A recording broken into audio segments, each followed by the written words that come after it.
So a rail to rail balance and precision. So from here, I'm going to hold the balance and then in a control state, hold the position. So that is a rail to rail precision.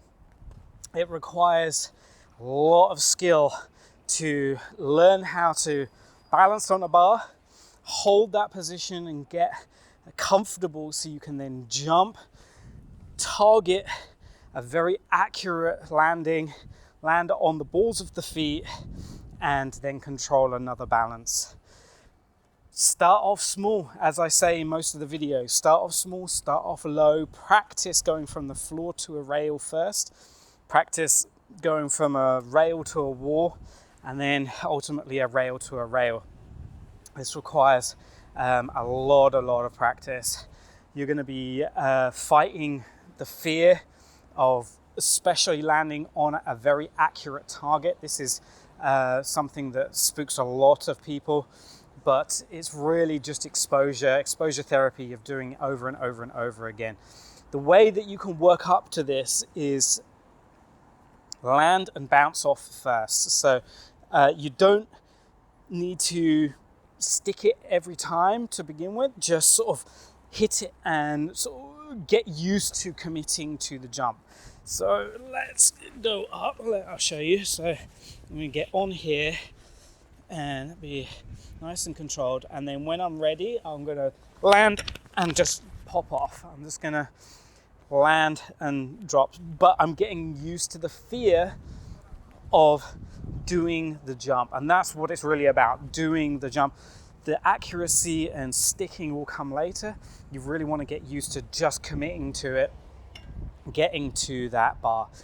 I tend to pick a mark on the bar as sort of my target, so it helps me block out everything else that's going on around me. I can just zone in onto that one mark, and that will be my entire world until I've done the precision. The balls of the feet, again, are very important. You're landing on the balls of the feet, and then I instantly try and grip with my toes. So it's sort of, I imagine sort of the claws of an eagle as it lands. It's sort of like wrapping around. Obviously I can't, but my toes are doing that action. They're gripping as hard. It helps me to contract my my calves and my quads and my hamstrings, and then my arms come out immediately and try to hold that balance. The other thing is, I've mentioned it before, but you're not done until you're done. Once you've landed, if you've landed and you kind of are swaying around and you don't have control, you don't have control. You've got to be able to land it and stick it, and that is a successful jump. It's not land and drop off. The stick matters, especially if there is consequences on either side of the rail. In an actual scenario where you need to do it, you need to be able to stick it and not fall down.